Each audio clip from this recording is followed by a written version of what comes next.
di Basra pada abad ke-8 Masehi. Jadi dia menekankan penggunaan akal dalam memahami agama. Kemudian pernah menjadi aliran resmi pada masa dinasti Abbasiyah. Kemudian ada Asy'ariyah, didirikan oleh Abu Hasan al-Asy'ari pada abad ke-10 Masehi.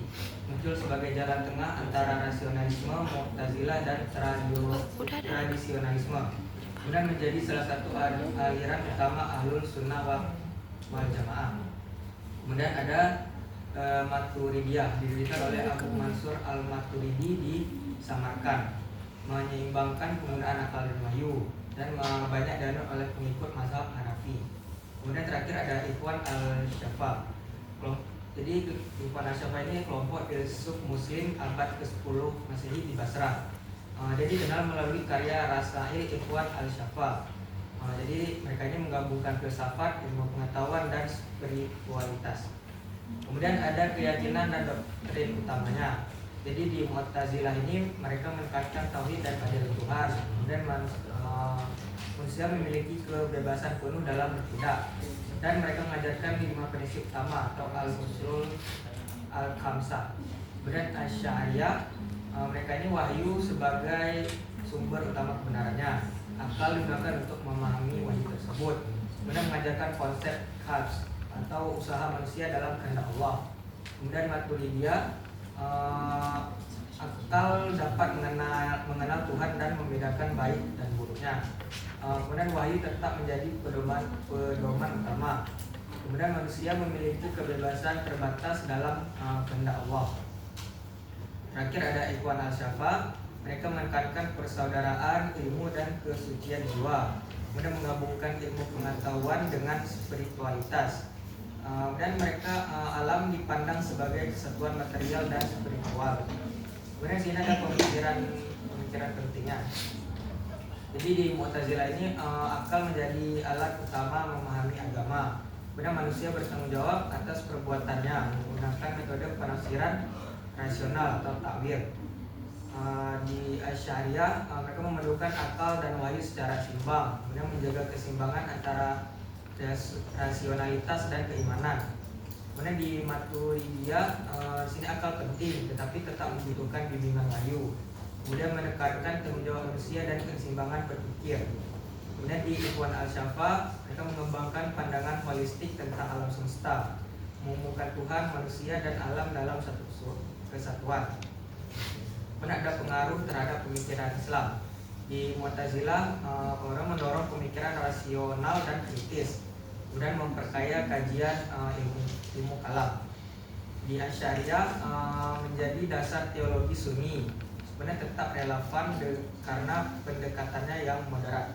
Kemudian di Maturidiyah berpengaruh di Asia Tengah, India, dan Turki, kemudian menjadi jembatan antara kelompok rasional dan tradisional. Kemudian di Ikhwan al-Syafa berkontribusi pada perkembangan filsafat ilmu pengetahuan, kemudian mendorong keterbukaan terhadap berbagai sumber ilmu. Adapun persamaan dan perbedaannya itu mereka semua itu sama-sama mengakui keberadaan Allah, kemudian bertujuan mencari dan menjelaskan kebenaran dalam Islam, dan membahas hubungan manusia, Tuhan, dan alam semesta. Jadi kesimpulannya itu Mu'tazilah, Asy'ariyah, Maturidiyah, dan Ikhwan al-Syafa merupakan aliran penting dalam pemikiran Islam. Mu'tazilah menonjolkan rasionalitas, Asy'ariyah mengutamakan wahyu, Maturidiyah menyeimbangkan akal dan wahyu, sedangkan Ikhwan al-Syafa menggabungkan filsafat, ilmu, dan spiritualitas. Perbedaan mereka menunjukkan kekayaan tradisi intelektual Islam dan memberikan kontribusi besar bagi perkembangan filsafat serta teologi Islam. Sekian dari saya. Ada yang ingin bertanya? Oke. Pembantunya siapa? Kelompok 1. Pelani. Ya, Ya, saya. sedikit dari saya di situ di latar belakang kalian tidak sesuai dengan judul karena pada bab 1 latar belakang justru membahas filsafat, ilmu, agama, dan budaya, sedangkan judul makalah membahas tentang Mu'tazilah, Asy'ariyah, Maturidiyah, dan Ikhwan al-Syafa. Seharusnya latar belakang menjelaskan perkembangan ilmu kalam dalam Islam, munculnya berbagai aliran teori, dan alasan akhirnya Mu'tazilah, Asy'ariyah, dan Maturidiyah. dan Ikhwan Al-Safa.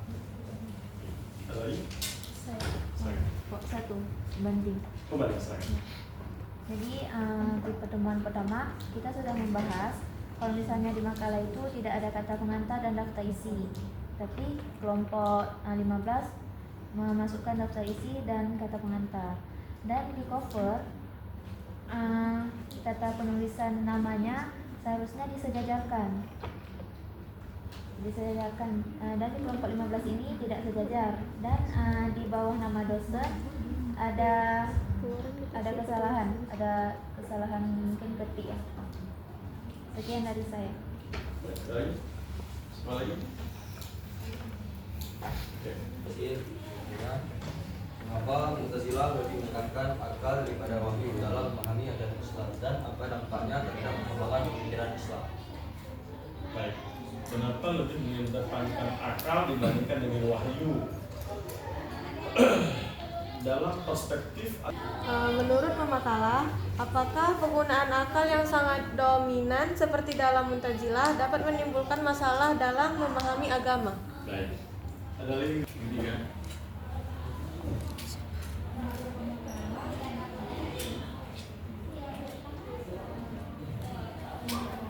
Pemakalah disebutkan bahwa terdapat perbedaan signifikan dan dalam menggunakan memposisikan ayat dan wahyu di antara keempat aliran tersebut.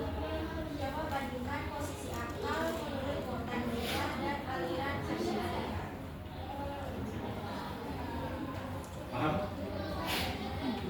Satu lagi.